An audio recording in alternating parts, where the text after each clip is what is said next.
Welcome back to the Mountain Morning Show, and I'm joined by Reading Horizons. I have with me in studio Tyson Smith, the president, and Heidi Height, the curriculum director. Welcome, both of you. Thank you. And we're happy to have you here because you've got a great program, but not only that, you're also helping us out with our summer reading program, which we sure appreciate. It's a pleasure. We're Absolutely. Well, we're happy to have you on board with us. So I want to start by asking you a little bit about Reading Horizons. Can you give me just kind of the basic overview? Sure, you bet. We're a Utah-based company.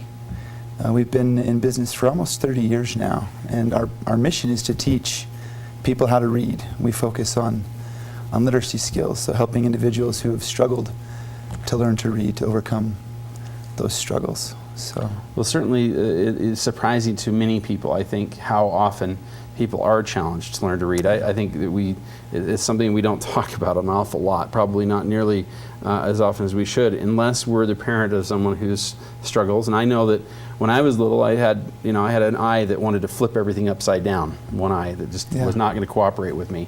And the only benefit now is I can read upside down really well,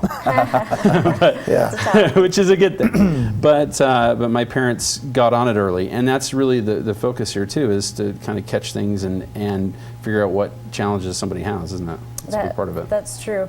And something I think that's important to note is that it's not just children that struggle. Yes, that's right. So Reading Horizons actually serves quite a wide range of students. So kindergartners through third graders learning to read for the first time, as well as students who are struggling in upper grades 4th through 12th.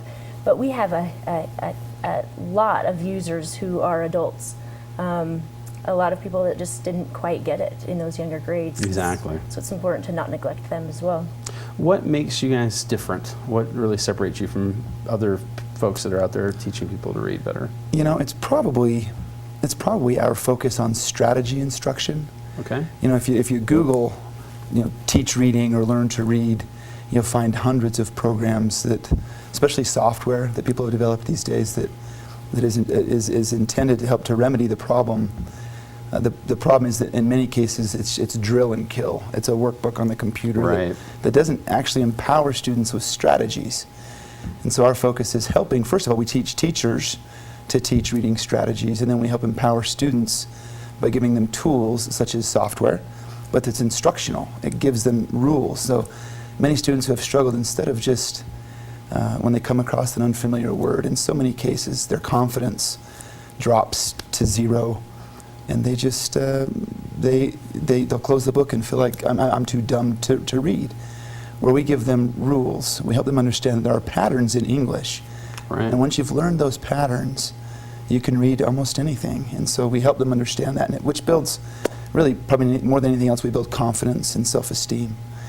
So you mentioned the patterns, and it's kind of funny, but we've all got these little handy devices that we can talk to, and they'll type, and they use a lot of those same kinds of understandings of how we speak to how they're able to interpret what we're saying. So it shouldn't surprise us that the same goes for us when it comes to reading that material back.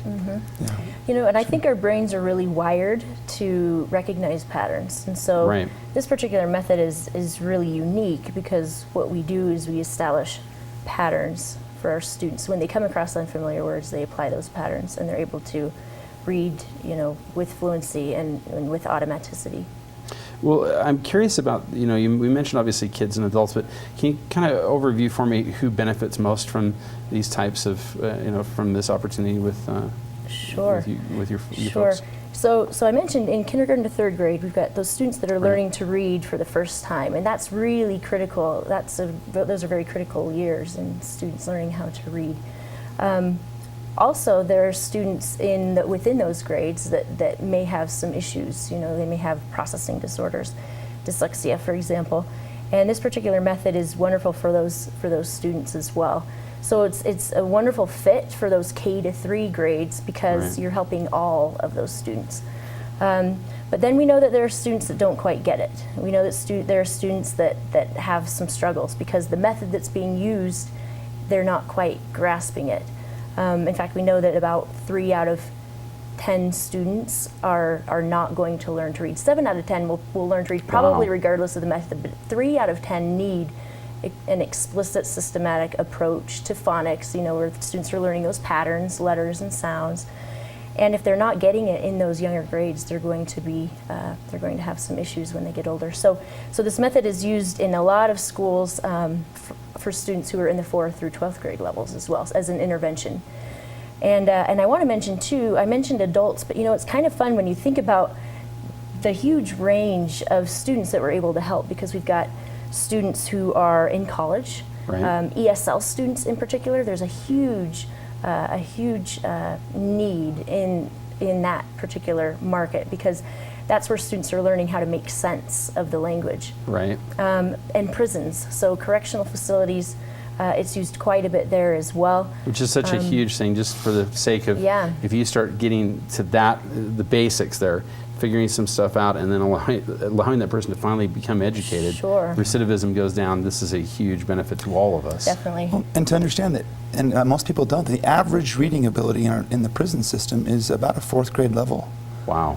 And so, yeah, the link between incarceration and illiteracy is huge. In fact, as we educate those individuals, the statistics show that 16% of those who receive literacy instruction in prison return to prison, where 70% of those who don't return to prison. And so Wow. there may not be a greater link to help. Yeah, it doesn't seem like it. Yeah. What more could we do for someone than to teach them that Yeah. one thing to read? Sure. That's probably there's little more we could do, I think. Yeah. Sure. Well, if you think about that, I mentioned confidence and self-esteem a minute ago. If you can't read, the odds of you going and filling out a job application with confidence, Right. and so frequently they'll fall into that trap where they can't get good employment, and so they'll make decisions that land them in prison.